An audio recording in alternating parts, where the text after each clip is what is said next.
yang terkasih dalam Tuhan, apa kabarnya hari ini?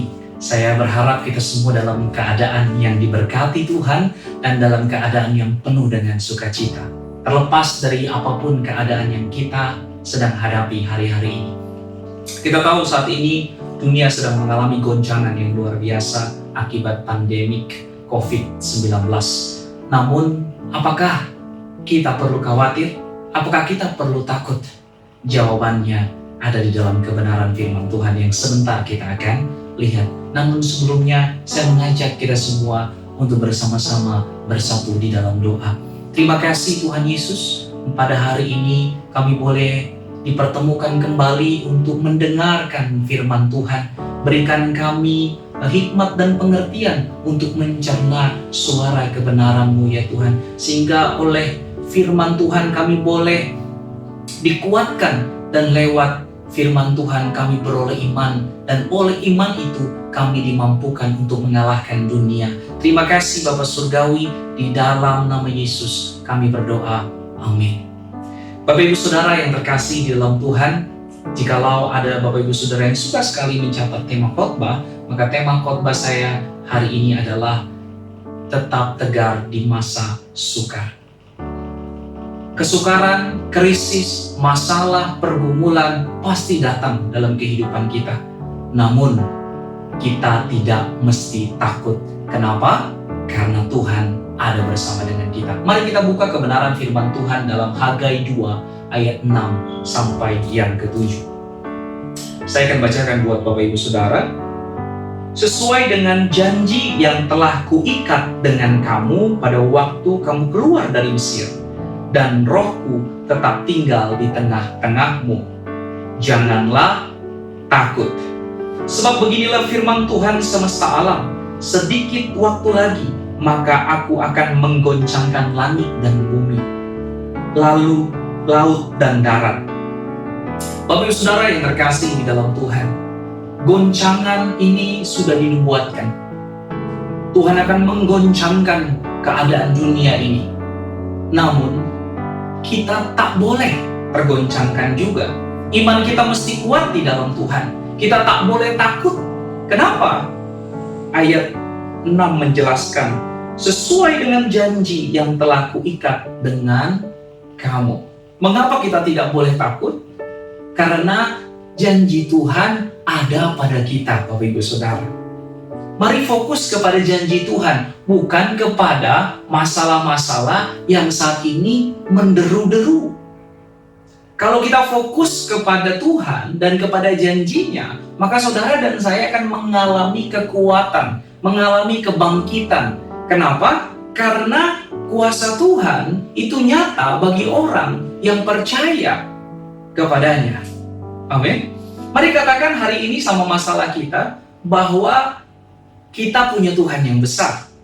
Masalah kita tidak lebih besar daripada Tuhan yang maha besar itu. Max Lucado pernah berkata begini, pusatkan perhatianmu kepada raksasa-raksasa, maka kamu akan tersandung. Tapi pusatkan perhatianmu kepada Allah, maka kamu akan melihat raksasa-raksasa itu tumbang. Hari ini apa yang menjadi fokus Bapak Ibu Saudara? Kalau fokus kita kepada Allah dan kepada firman-Nya dan kepada janjinya, maka saudara akan melihat bahwa masalah-masalahmu itu tidak ada apa-apanya.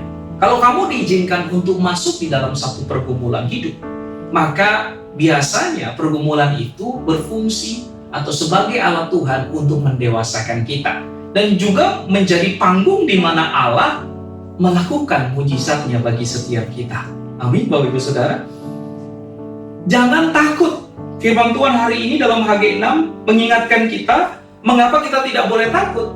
Kenapa? Karena ada janji yang diikat di dalam atau di antara kita dengan Tuhan. Kalau kita fokus kepada janji Tuhan, niscaya kita akan beroleh berkat-berkat Tuhan. Mari kita buka kebenaran firman Tuhan di dalam Amsal 11 ayat 19. Amsal 11 ayat 19.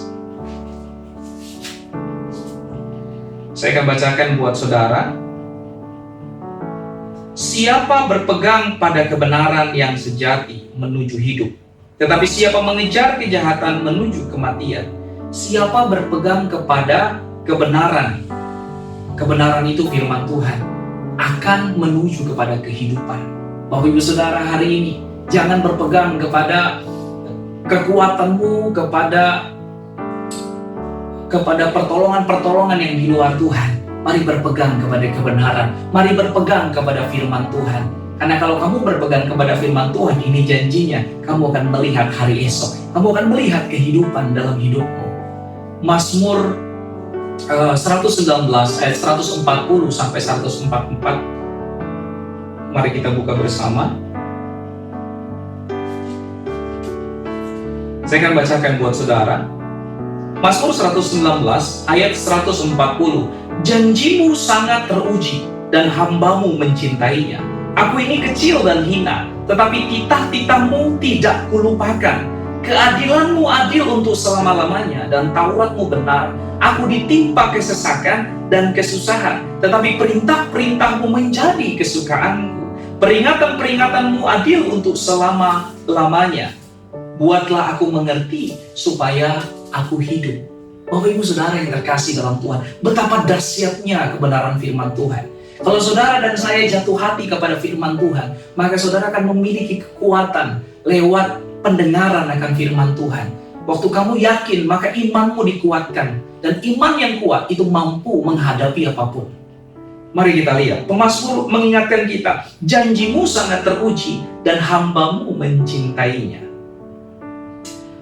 Jatuh cinta kepada janji Tuhan sebenarnya begini, kita mencintai Tuhan atau pribadi yang berjanji bukan semata-mata kepada janjinya apa, tetapi kepada pribadi yang berjanji itu.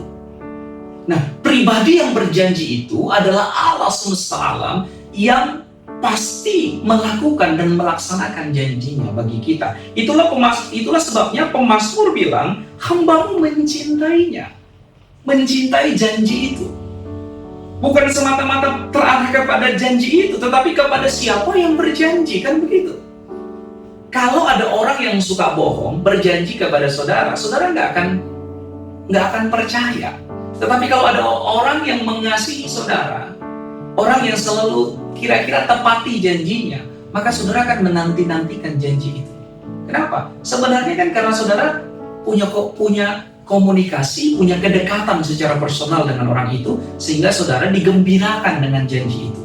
Nah, demikian juga dengan pemazmur. Dia mencintai janji Tuhan. Itulah sebabnya tak ada waktu baginya untuk bersusah hati terhadap masalah pergumulan. Kenapa? Karena janji Tuhan ada padanya. 141 ayat 141 dikatakan begini, aku ini kecil dan hina, tetapi titah-titahmu tidak kulupakan. Bapak Ibu Saudara yang terkasih dalam Tuhan, kita ini kecil, kata pemazmur. Jadi kalau ada orang merasa dirinya besar, dirinya hebat, pemazmur ingatkan bahwa kita ini kecil dan hina, kita ini berdosa.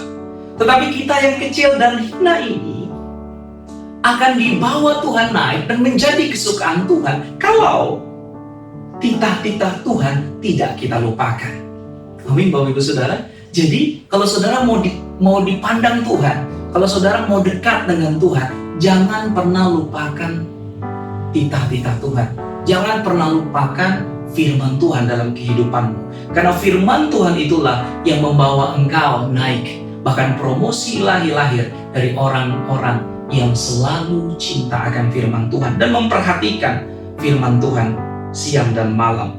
Ayat 142, keadilanmu adil untuk selama-lamanya dan Tauratmu benar. Bapak Ibu Saudara yang terkasih di dalam Tuhan, kalau hari-hari ini banyak di antara kita, di antara saudara mungkin sedang bertanya-tanya, kok saya mengalami ketidakadilan Tuhan? Sepertinya Tuhan gak adil waktu masalah ini datang menerpa saya. Bukankah saya sudah melayani Tuhan? Bukankah saya sudah rajin memberikan persembahan dan perpuluhan? Saya mau kasih tahu bahwa Allah itu adil dalam segala jalannya. Saya mau ingatkan bahwa Allah tidak pernah salah dalam membuat keputusan di kehidupan saudara. God is too wise to be mistaken. Allah terlalu sangat bijaksana untuk membuat ketidakbijaksanaan dalam kehidupan kita. God is too good to be unkind. Allah terlalu sangat baik untuk membuat ketidakbaikan dalam hidup kita. Mari Bapak Ibu Saudara percaya bahwa Allah itu adil seadil-adilnya. Ayat 143, aku ditimpa kesesakan dan kesusahan, tetapi perintah-perintahmu menjadi kesukaan. Lihat baik-baik, ini orang benar.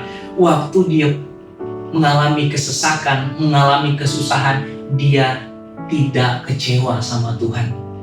Dia malah berkata begini, firman-Mu menjadi kesukaanku, perintah-perintahmu menjadi kesukaanku.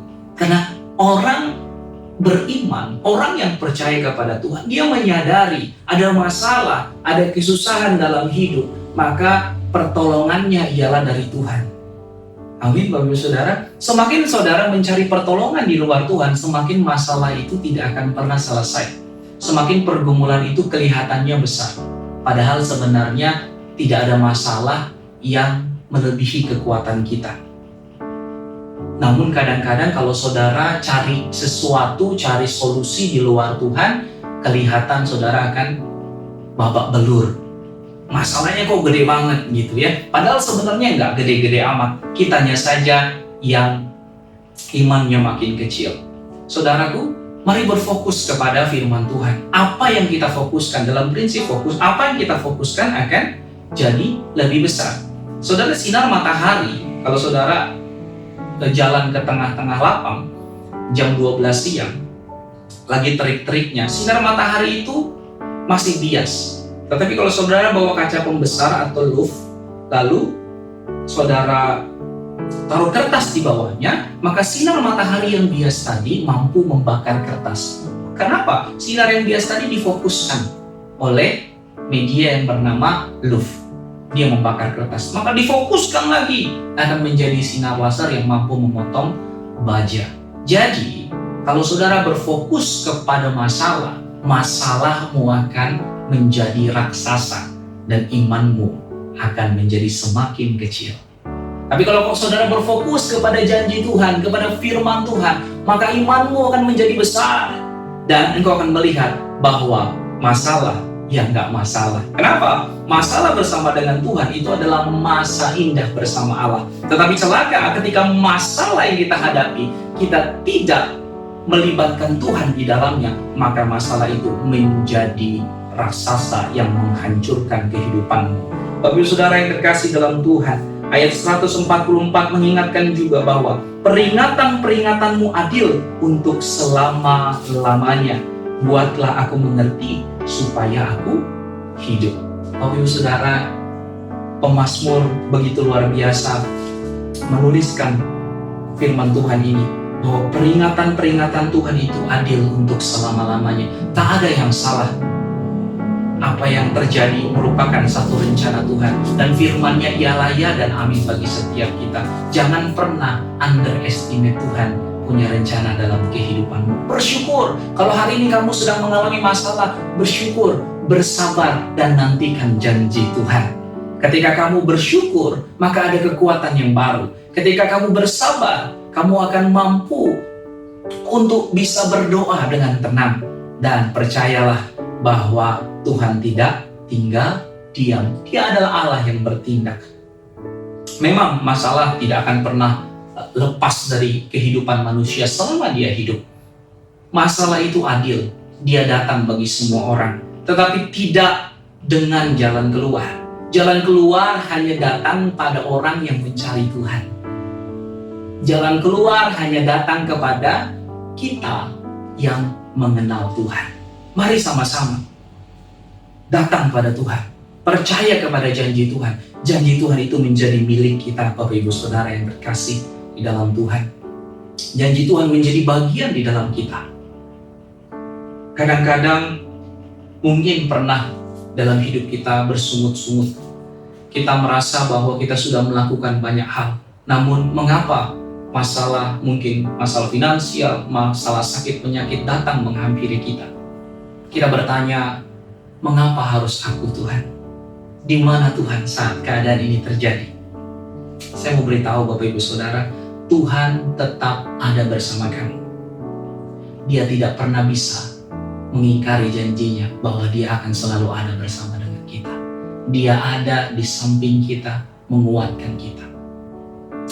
Saya akan menerangkan dengan sebuah cerita. Di Afrika ada budaya di mana setiap anak lelaki yang sudah akil balik itu akan dibawa ke hutan untuk uji nyali begitu. Satu hari ada seorang bapak ajak anaknya, dia ngomong, "Nak, nanti malam jam 12 kita pergi ke tengah hutan dan berburu di sana." Anak ini namanya percaya sama bapaknya, ya dia ikuti saja. Walaupun rasanya aneh, kok berburu malam-malam begitu? Bukankah yang berburu malam-malam itu binatang buas kan gitu ya? Lalu tibalah harinya, tibalah waktunya, jam 11 malam mereka berangkat dan tibalah di tengah-tengah hutan. Tak disangka, tak dinyana, anak ini diikat di tengah pohon besar di hutan itu. Anak ini menangis, meronta. Dia berpikir bapaknya begitu jahat. Dia berpikir bapaknya akan tinggalkan dia. Dia ketakutan luar biasa. Kenapa ketakutan? Karena di Afrika, saudara, hewan-hewan buas itu nggak dikandangin, dilepas gitu aja kan gitu ya. Jadi ketakutan yang luar biasa karena di sana banyak binatang buas, ada hyena, ada harimau, ada serigala, dan banyak lagi binatang buas. Waktu dia diikat, papanya menghilang di tengah kegelapan malam. Anak ini menangis.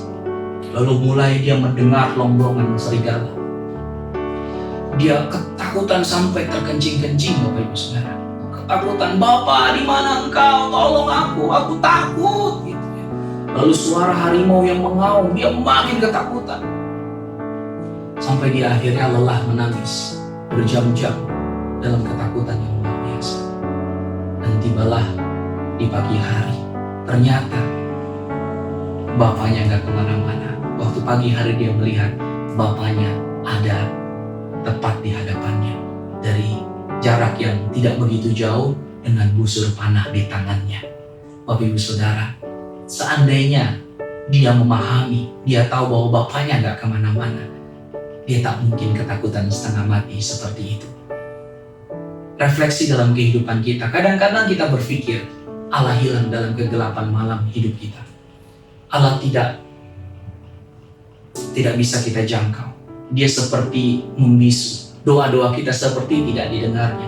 Namun saya mau kasih tahu, Bapa yang baik itu ada bersama dengan kita. When you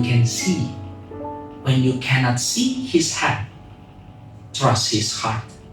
Waktu kamu nggak bisa melihat perbuatan tangannya, percayalah hatinya bahwa Dia pasti memberikan yang terbaik dalam kehidupanmu. Dia pasti tidak tinggalkan kamu. Sama seperti Bapa yang mengikat anaknya ini tadi. Dia berjaga-jaga, berawas-awas dengan panahnya. Kalau ada binatang buas yang dekat dengan anaknya, dia akan panah. Mari, hari ini ubah mindset kita.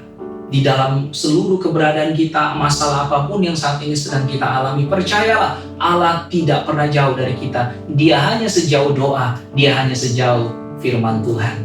Amin, Bapak Ibu Saudara yang terkasih dalam Tuhan. Jadi jangan takut. Kenapa? Karena kita punya janji Tuhan bagi setiap kita. Amin. Dan janji Tuhan itu teruji dan pasti digenapi dalam kehidupan kita. Yang kedua, mengapa kita tidak perlu takut? Karena Roh-Nya ada bersama dengan kita. Mari kita buka Kisah Rasul 1 ayat 8. Kisah Rasul pasal 1 ayat yang ke-8 berbunyi demikian. Tetapi kamu akan menerima kuasa kalau Roh Kudus turun ke atas kamu, dan kamu akan menjadi saksiku di Yerusalem dan di seluruh Yudea dan Samaria dan sampai ke ujung bumi. Bapak Ibu Saudara yang terkasih di dalam Tuhan, tak perlu kita takut. Mengapa? Karena Roh-Nya ada pada kita. Dan ketika Roh-Nya ada pada kita, saudara dan saya memiliki kuasa untuk menjadi saksi Tuhan. Lewat masalah yang kau hadapi, lewat tantangan yang kau hadapi, Roh Kudus akan memampukan engkau dan membawa engkau kepada kemenangan dan kegemilangan hidup, sehingga engkau dapat terus bersaksi tentang kebaikan Tuhan. Amin. Roh Kudus itu adalah roh kemenangan. Dialah roh kebangkitan. Dia yang membangkitkan Yesus dari antara orang mati. Dan roh itu ada pada kita. Dia pasti juga membangkitkan imanmu hari ini. Kalau engkau terima firman ini, kalau engkau terima kebenaran ini, maka roh itu juga yang akan membangkitkan apa yang sedang mati dalam kehidupan finansial, kesehatan, bahkan engkau mungkin diambang kebangkrutan. Percayalah kepada firman Tuhan, maka engkau akan melihat segala sesuatunya dipulihkan oleh Roh Kudus. Mengapa kita tidak perlu takut? Mari kita buka Lukas 10 ayat 19. Lukas 10 ayat 19. Sesungguhnya aku telah memberikan kuasa kepada kamu untuk menginjak ular dan kalajengking, dan kuasa untuk menahan kekuatan musuh, sehingga tidak ada yang dapat membahayakan kamu. Bapak Ibu Saudara yang terkasih, kuasa Tuhan ada pada kita dan tidak akan ada yang membahayakan kita. Mengapa? Karena pembelaan Tuhan dan kuasa Tuhan akan nyata dalam kehidupan kita. Tak perlu ada yang kita takutkan, tak perlu ada yang kita khawatirkan. Musuh-musuhmu yang mau mengincar kejatuhanmu, yang mungkin mau membuat engkau gagal, ingat, Tuhan pasti bela engkau. Dia pasti bela orang benarnya. Kalau saudara adalah orang benarnya Tuhan, maka Tuhan pasti bela. Musuh-musuhmu akan dikalahkannya. Kenapa? Karena kamu berpihak kepada firman Tuhan. Karena kamu berpihak kepadanya, dan Tuhan pasti berpihak kepadamu. Kamu punya pribadi yang maha dahsyat yang sedang memperhatikan kehidupanmu. Maka mulailah berlaku hidup secara benar, secara kudus di hadapan Tuhan, dan tak pernah ragu-ragu akan firman Tuhan. Yang terakhir, 1 Yohanes 4 ayat 4. Mari kita buka 1 Yohanes 4 ayat 4.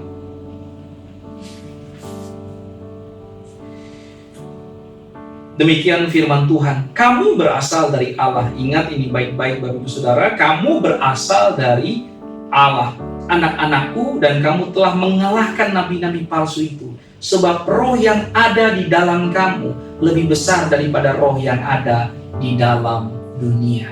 Ingatlah ini baik-baik. Dunia ini sedang kacau balau. Spirit dunia ini menakut-nakuti kita. Spirit dunia ini hendak menarik kita untuk mengikuti keinginan-keinginannya. Ada banyak ilah zaman ini. Hedonisme. Orang yang sudah tidak lagi peduli tentang agama. Intoleransi di mana-mana. Penyakit di mana-mana. Bapak Ibu Saudara yang terkasih dalam Tuhan, mari miliki roh Tuhan. Roh Tuhan itu ada pada kita. Dan kalau saudara memiliki roh Tuhan, maka roh itu yang akan membawa saudara kepada kemenangan. Jangan mau lagi diintimidasi oleh dunia. Orang yang punya roh Tuhan, dia pasti mampu bertahan dan dia akan melawan arus dunia ini. Amin Bapak Ibu Saudara. Jangan kompromi dengan dunia. Kita harus melawan arus dunia ini.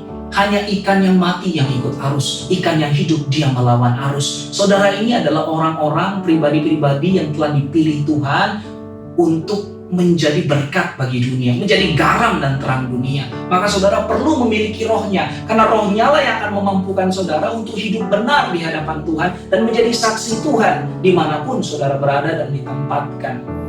Dan kalau saudara ingat kisah Yohanes Pembaptis, dikatakan bahwa roh Tuhan ada padanya dan dia berseru-seru di padang gurun, luruskanlah jalan bagi Tuhan. Maka saudara, roh yang sama itu ada pada kita, maka luruskan jalan bagi Tuhan. Maka saudara perlu membuat lurus jalan hidupmu sebelum saudara dipakai Tuhan untuk meluruskan apa yang bengkok.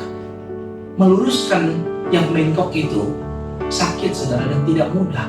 Perlu upaya, perlu kekuatan, dan saudara tidak akan pernah bisa untuk menjadi lurus atau meluruskan orang lain sebelum saudara menerima dan memahami bahwa Roh Kudusnya ada di dalam kehidupan kita. Mari sama-sama Bapak Ibu Saudara, saya mengajak kita untuk menerima pengurapan dari Tuhan. Mari kita bersatu di dalam doa. Tuhan Yesus, ampuni kegagalan-kegagalan kami. Ampuni kelemahan-kelemahan kami. Ampuni segala kekhawatiran kami. Seringkali kami dengar firman Tuhan, tetapi waktu kami menghadapi musuh, kami menghadapi realita hidup, kami sebegitu mudahnya untuk menyerah. Hari ini firman-Mu menguatkan kami. Hari ini firman-Mu memberikan kami pemahaman yang baru untuk kami benar-benar mengandalkan Tuhan, percaya kepada janji Tuhan, dan percaya kepada roh yang ada pada kami. Terima kasih Bapa Surgawi. Biarlah Tuhan Engkau mengurapi pribadi lepas pribadi yang mendengarkan kebenaran firman-Mu pada hari ini ya Tuhan. Engkau urapi dengan kuat kuasa Roh Kudus-Mu ya Tuhan. Kalau ada yang sakit Tuhan sembuhkan, yang saat ini terikat Tuhan lepaskan di dalam nama Yesus Tuhan. Kami menyerahkan segala pergumulan kami ke dalam tangan pengasihan Tuhan. Terima kasih Bapa Surgawi, terima kasih Tuhan. Kami mengundang Engkau untuk menjamah dan melawat setiap kami ya Bapa. Haleluya, haleluya, haleluya, haleluya, haleluya, haleluya, haleluya, haleluya. Haleluya, haleluya,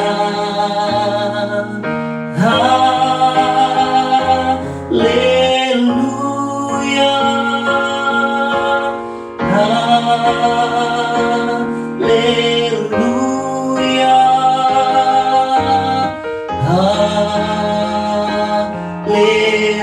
haleluya.